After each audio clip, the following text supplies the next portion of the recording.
glorified. Woohoo!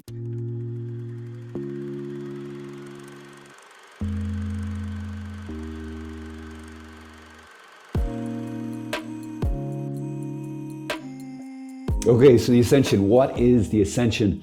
And why should you, my friend, why should you care? So first up, the Ascension is really the completion of Jesus' resurrection. The resurrection is Jesus ascending from the lowest place. He entered into the realm of the dead. And if you think of it, if Jesus took upon himself all sin and paid the price for all sin, then Jesus descended to the lowest point. There is nothing lower than paying the price, taking on the guilt of all sin. So Jesus goes from that place of absolute rock bottom, for in a sense, the furthest point from God, and then he ascends.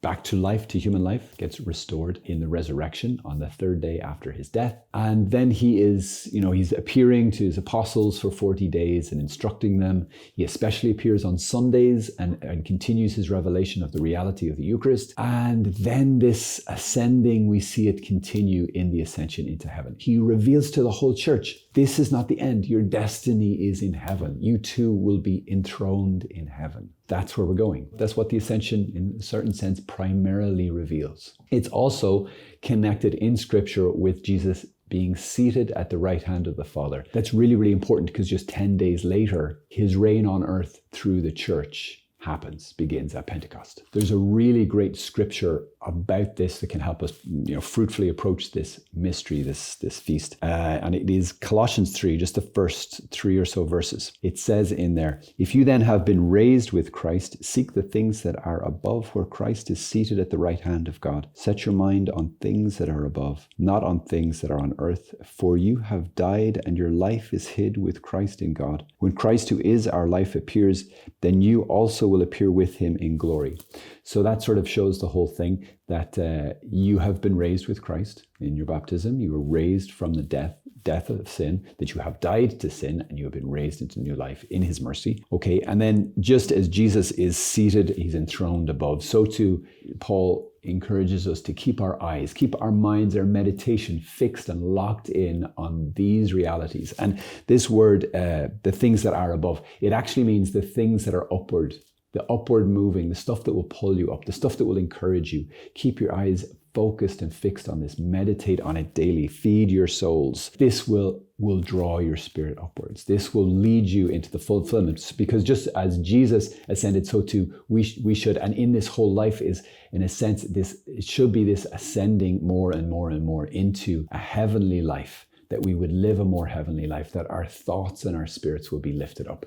And I would say the most, if you want to think of something what would most perfectly draw me upwards, I would really encourage you to focus on the Eucharist. See my little plant back here? This is I don't know what it's properly called, but I call it a money plant. That's like some sort of a name for it.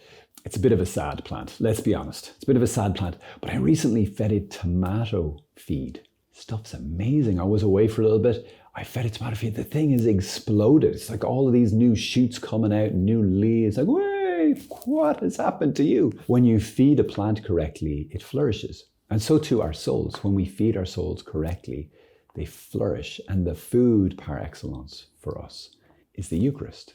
So to feed and feast our souls by receiving Holy Communion devoutly, but also just to meditate on this mystery that Jesus is still with us. He is present, and to meditate on his ascending, his upward moving life, his life that is always drawing us up to the Father. Okay, lastly on this, and this is really important. What does the Ascension teach us? It teaches us that our bodies are important.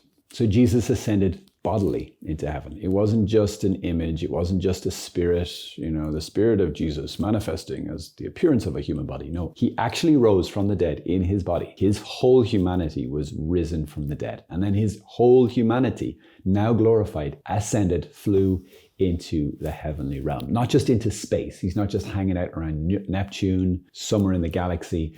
No, he ascended into a whole other level of being in heaven. That means Jesus forevermore is in heaven with his body. There's a human body in heaven. Actually, there's at least 2 human bodies in heaven. Our Lady also experienced this mystery in her Assumption. Now, this means that your body is an essential part of who you are.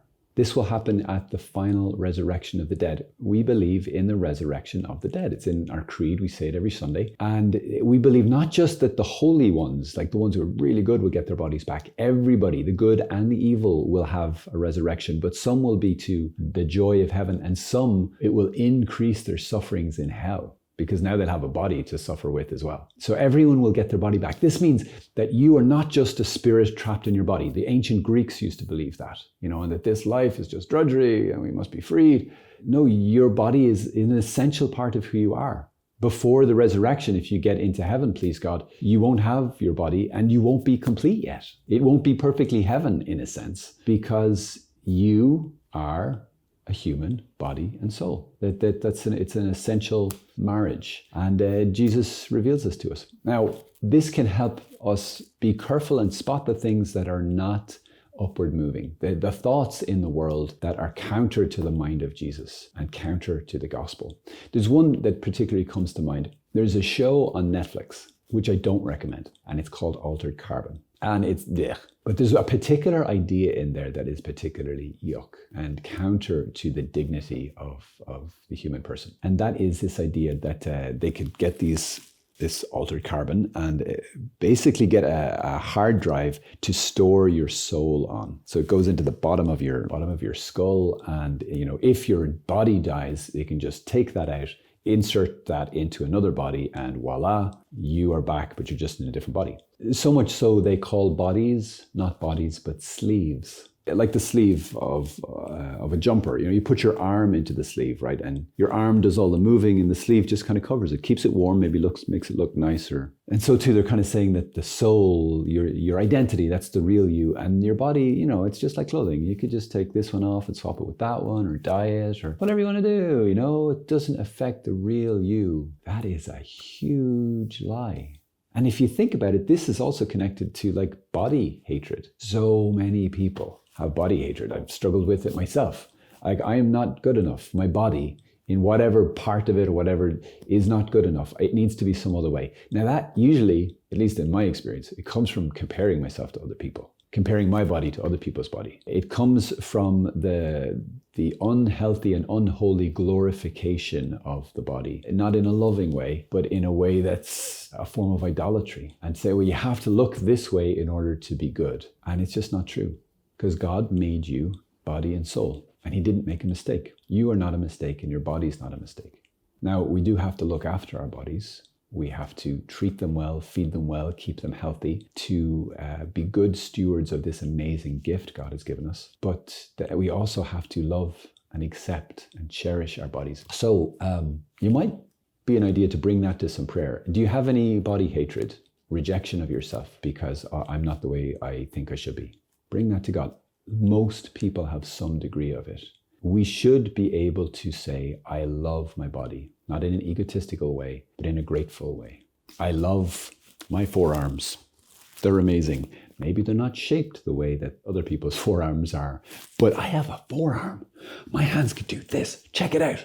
Oh my gosh, it's amazing. It is amazing. It's totally miraculous. And you're a miracle. You're a living, walking, hopefully, miracle. And Jesus' Ascension into heaven reveals this, that your body is super important. You will have your body glorified forever in heaven.